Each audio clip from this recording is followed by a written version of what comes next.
Encara resta molt per a que arriben les eleccions, però alguns ja estan en campanya. Jo suposo que aquesta evidència a molts els alegrarà, però a uns altres, saturats i absolutament desencantats, els omplirà d'angoixa.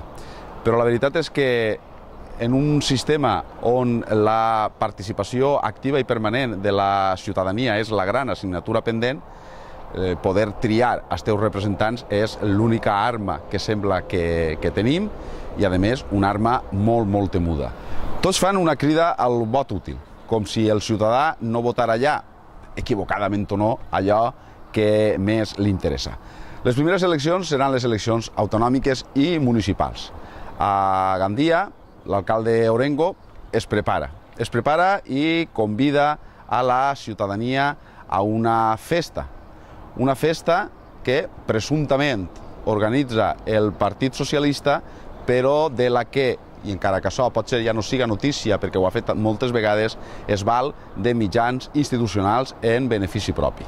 Conviden la ciutadania sense que aparega el nom del PSOE, potser s'avergonyixen, però ho fan ambiguament per a crear confusió, com si fos un acte institucional.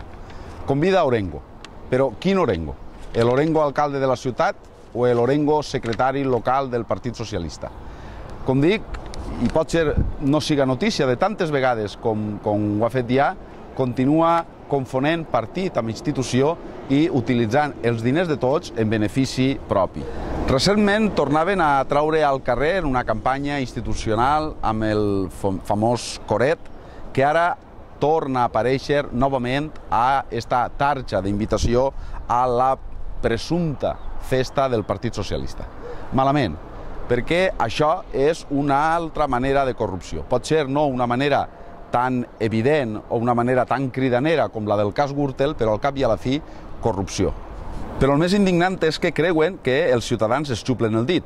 Però la veritat és que d'ells, de ciutadans, és a dir, de vosaltres, depèn fer-los veure que estan equivocats i que eixe no és el camí. El camí no és intentar enganyar-nos permanentment ni gastar els diners a mans plenes quan els ciutadans i les ciutadanes pateixen una crisi econòmica i social sense precedents.